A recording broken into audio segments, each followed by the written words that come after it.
440. The Biblical Doctrine of Submission, Part 1. Chalcedon Report number 440, April 2002. There is no lack of general agreement on the importance of and the necessity for the biblical doctrine of submission. The differences, however, are great as to what it requires. For example, a story popular in some medieval circles of priests and men told of patient Griselda who meekly submitted to sadistic treatment by her socially superior husband and, after many years, was rewarded for her submission. Giovanni Boccaccio, the Decameron, 10th Day, 10th Story. But we know that medieval women in high places and low were aggressive and very vocal, so patient Griselda was by no means representative of her era. Another example of submission of an historical nature is the Jesuit order. Jesuits voluntarily took a vow of unreserved and unqualified submission to the Pope. This made them a powerful force for the Counter-Reformation, but created an intense hatred for them, both in and out of the Roman Catholic Church. Within the Roman Catholic Church, the animosity and slander was so great that Catholic monarchs demanded the suppression of the order. In the brutal events that followed, Russia and Russian Orthodoxy, and some Protestants, protected many Jesuits. All kinds of slander were directed against the Jesuits, which still survive. The problem for the critics was a simple one. Unquestioning and absolute obedience to God is one thing, but a like obedience to the Pope or to the Church is another. Outside the Jesuit order, not many Catholics agreed with that, nor do they agree now. The general opinion was that anyone making such a submission was capable of anything. Protestant Jesuits. Today, we have in many Protestant circles a Jesuit-like demand for submission on the part of members and clergy. The results are deadly, as always.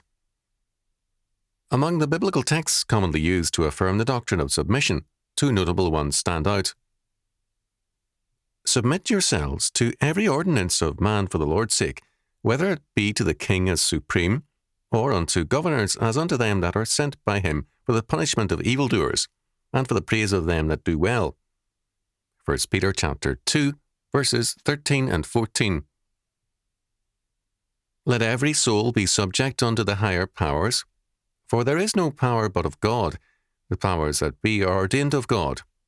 Whosoever therefore resisteth the power, resisteth the ordinance of God. And they that resist shall receive to themselves damnation.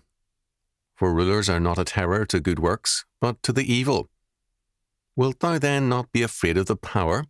Do that which is good, and thou shalt have praise of the same. For he is the minister of God to thee for good. But if thou do that which is evil, be afraid, for he beareth not the sword in vain. For he is the minister of God, a revenger to execute wrath upon him that doeth evil. Therefore ye must needs be subject, not only for wrath, but also for conscience sake. Romans chapter 13, verses 1 to 5. Submission to the state.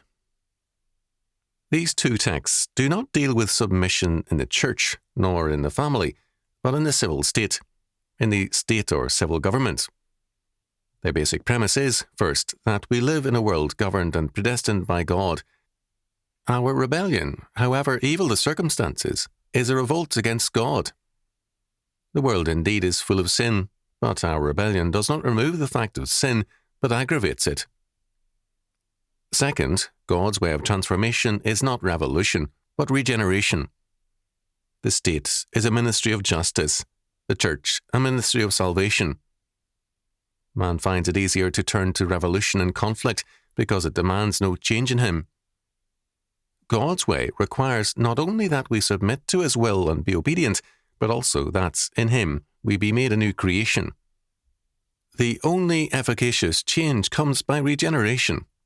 Thus, the biblical doctrine of submission has as its necessary correlative the doctrine of regeneration. The fallen man wants revolution, or an external imposition, as the only way he sees of effecting change. If he believes in education as an alternative, it is in compulsory status education, no less a revolutionary device.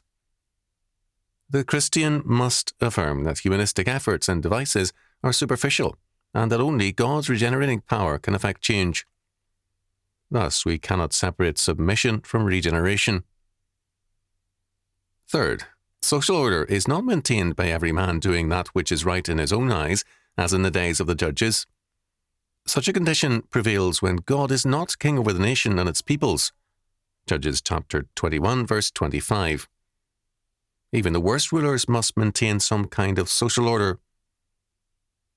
Fourth, rulers are ordained of God.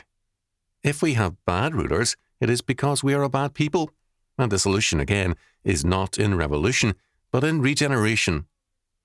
This does not preclude using peaceful means to alter society, but it does mean that our essential hope is in regeneration.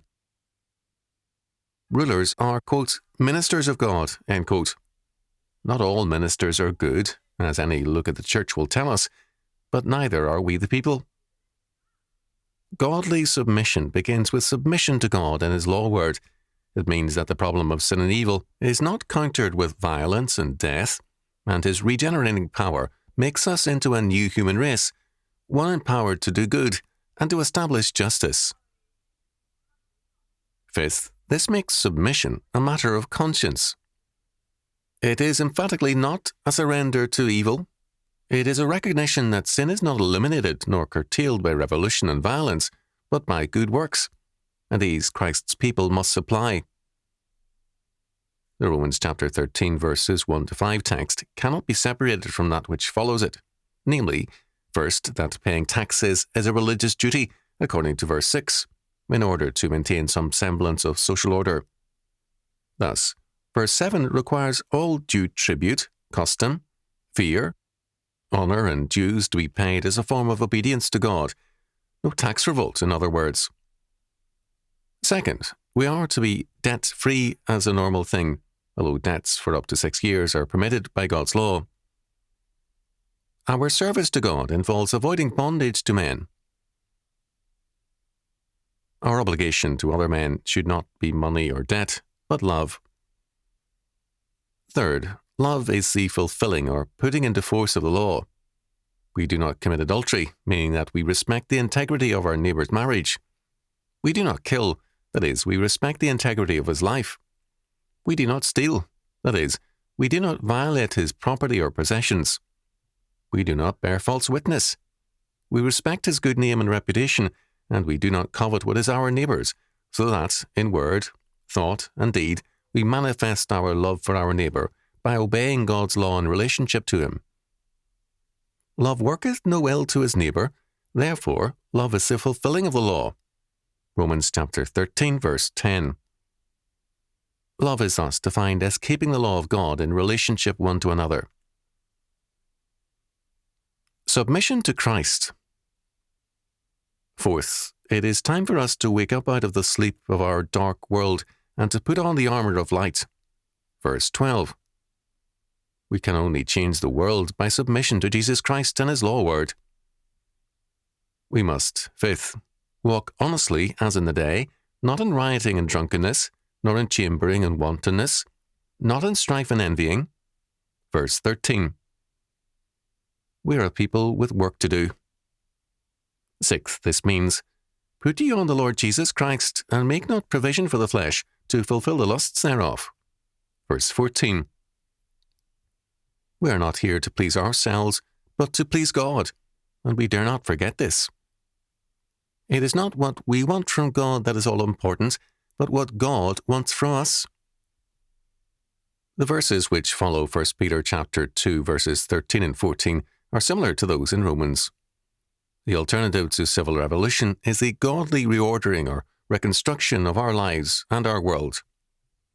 We are told, first, that it is the will of God for us that we submit to evil, to put to silence the ignorance of foolish men. 1 Peter chapter 2, verse 15.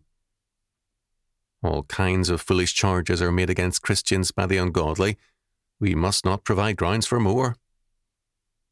Second, we are to live as free men in Christ, as servants of God, never using our freedom as an excuse for misconduct.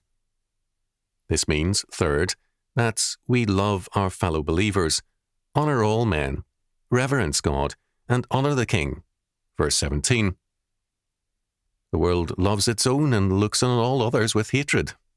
We must treat all men as God would have us do. Fourth, quote-unquote, servants are now addressed. The term can include anyone who works for another person. Such a relationship is not perfect, and it does involve sometimes suffering wrongfully. We must be patient. We are called to live in an evil world, as did Jesus Christ, and this means suffering wrongfully at times. He sets the example for us of patient endurance. Verses 19 to 25.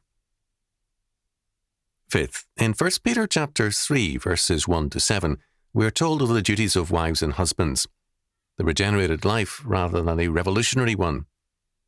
Peter goes on to say much more, but this is enough to indicate that the Christian life is regenerative, not revolutionary and destructive. Our texts have dealt with the Christian in a civil and social context in an unsaved world, as in the New Testament era. Submission, thus, has been viewed in the context of a fallen and unchristian world. But what about submission within the Christian community? In part, Peter touches on this in his counsel to husbands and wives. This is submission in the Lord. We shall now see what more is involved. But before we do, let us use the premise of regeneration versus revolution to examine a contemporary problem. We have two kinds of opposition within the Christian community. On the one hand, we have had some who aggressively oppose abortion by lawless acts aimed at abortuaries, imitating radical civil tactics. But men cannot be regenerated by violence. The way of fallen man is to try to change the world by violence, not by regeneration. On the other hand, many Christians have worked to counsel women seeking abortion, to offer godly help and biblical solutions. Much remarkable work has been done because the basis of their effort is to save the life of the unborn child and the soul of the mother. The answer of humanism to problems is compulsion and violence, ultimately death. For the Christian, it is Christ and life. The two ways could not be more different.